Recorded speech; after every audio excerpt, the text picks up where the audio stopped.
Hi, and welcome to this episode of the Morning Tea Marketing Misses, where we offer valuable tips for business owners and sole traders to improve their online presence, communicate more effectively to reach a larger audience. If you've been following us, you know there's a whole lot of diverse subjects that we talk about. And today we're talking, this month, we're talking about networking. Our hosts, of course, are the usual. Now, Narelle Gatti. And Narelle is an accessibility auditor. We have got Kate Smith. Kate Smith's a graphic designer. Jan Roche has a web design business and over 50s health. And I am Janeen Bosper, and I help people really step up and stand out by using their voice and getting their message across effectively. Hey, ladies, it's really good to catch up and network with you. Hello. Yes, you too, Janeen. I'm sharing today, and this is the first one of our networking series. And what I really want to get people to think about with networking is, why the heck are they doing it? And I'm an avid networker. I know everybody here is a networker, and definitely across one or two different groups. I'm probably across about 6 or 7 different networking groups, whether it's online or it is in person, and usually attend, say, 3 meetings a week. It's not all in person. So I'm out there networking a lot, and I see people all the time who turn up to networking events without knowing really why they're there, without a particular outcome in mind, which is such an important factor when you're networking, because it can get expensive, not just the financial thing of let's have a meal. It's the time involved and the time out of your business, and you really want to make sure that there's value in it. Have you seen that? You know, there's people that come to networking and you're thinking, I don't know why they're here. This is not their right space for them. Yeah. Yeah. Yeah.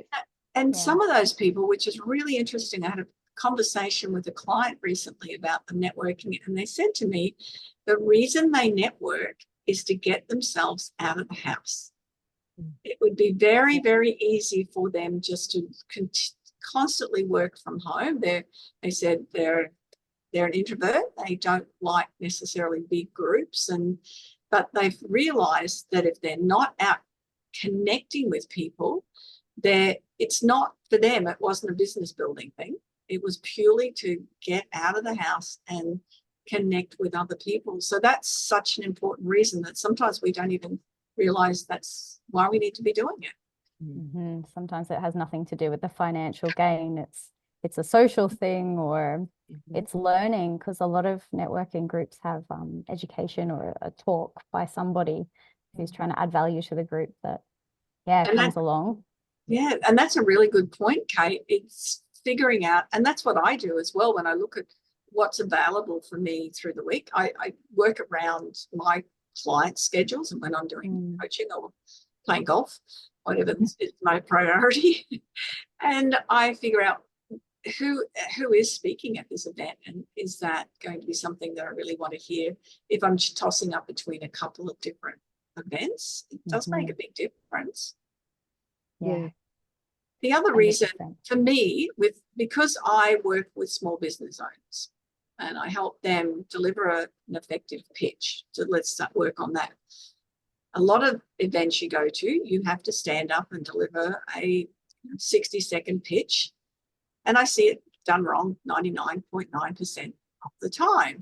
Oh, am I in the right room? Absolutely.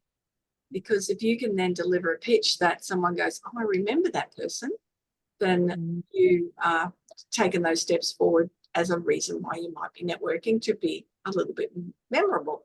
And knowing how to do that is an important factor.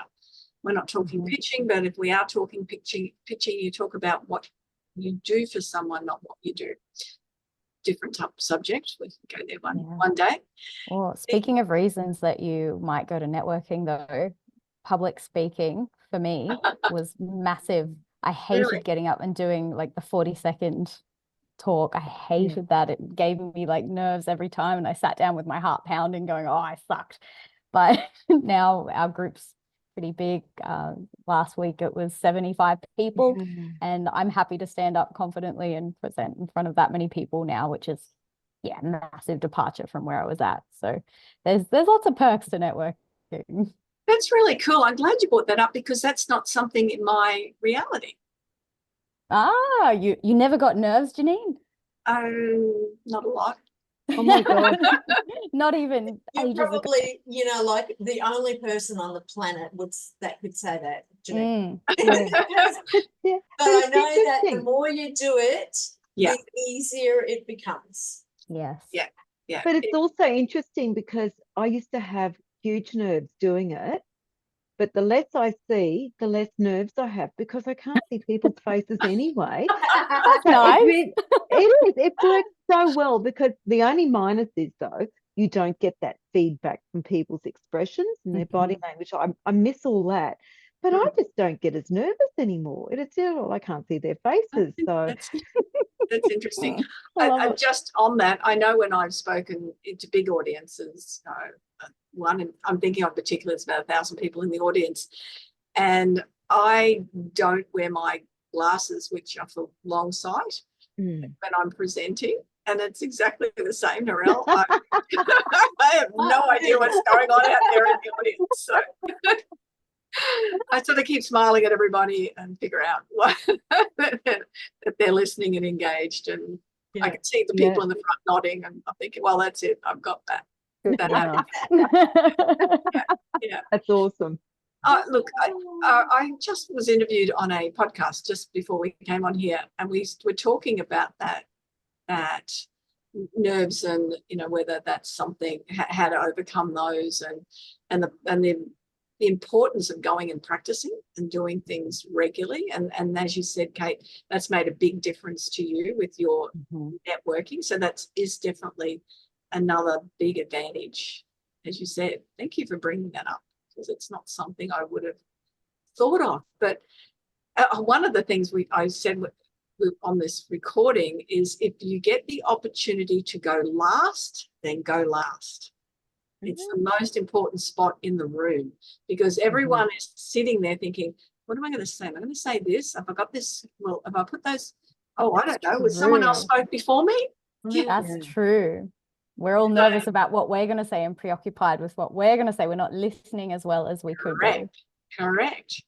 Unless somebody does something that's really stand out, that people pay attention. I don't know whether you noticed the other day when I was there that the first thing I said, because of where we're sitting, I said, nobody puts Janeen in the corner, which is, that reference from, it was, and people went, what? So they got out of their heads and they at least paid attention for that, couple of seconds then going, what's she talking about? That's not a pitch. No, it's something different. So that's important factor. But just going and the networking, obviously, building valued connections. You are not there. I love, Jan, what did you say about the business cards? We were talking about that the other day. Yeah, card stabbing. No, yeah. So, people will turn up to a networking meeting and without even knowing anybody, maybe they're just super nervous or something and they think that they can just go in and say, here's my card, here's my card, here's my card. It's like, well, hang on a minute, who are you? What do you do? We don't know you. Why are you giving us your card? Right? I didn't ask for it. So anyway, card stabbing. And do you know the funny thing? Because I'm normally seated or standing in one spot, I am such a victim. Not that I like the word victim. Target. And it is the funny thing. I get these cards and I think, well, I can't read them anyway. Not in Braille, so. Not in Braille. So I look at all these cards and think, well, what a waste of money. Seriously. That's really it is a waste of money. Yeah. I like the way you said that. It is important. It's about relationships. And I ask permission if I'm giving someone a card. Is it okay if I give you a card and then we can connect somewhere else or follow it somewhere else? It's about building relationships because you want to be remembered for the right reasons. You don't want to be remembered for that, that jerk that walked in the room and started the card stabbing. You want to be really remembered for all of the right reasons. And one of the things as well that I know someone else does is when they're, and this is talking about the branding part of when they go networking, they always dress in a particular way. So it's in their brand colors, or but this one I'm thinking of always wears a flower in her hair. But every time she's out networking, always wears an artificial flower in her hair. So when you see Gina, you just know that that's her. And or they'll go, yeah, who is that? Oh, the lady who wears the flower in her hair. Yeah. It's never. Wearing something that makes you memorable, being able to pitch that makes you memorable. That's what you want, especially when you're a crowded room of 75 people all getting up and doing and delivering a pitch. Yeah.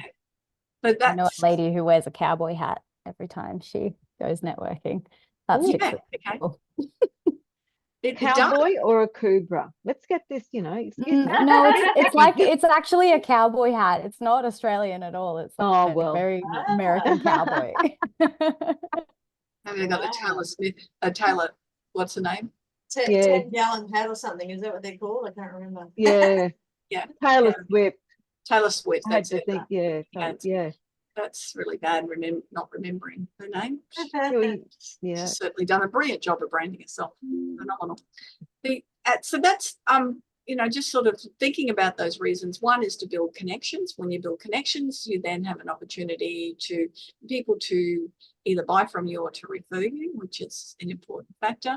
As Kate said, the public speaking part, the opportunity to get uncomfortable, and that's something. I just had a conversation with a client, and it was about how you can comfortably get uncomfortable and putting yourself out there. It's about, what else do we say? So there's those two reasons. It's just even getting out and about, isn't it? Yeah.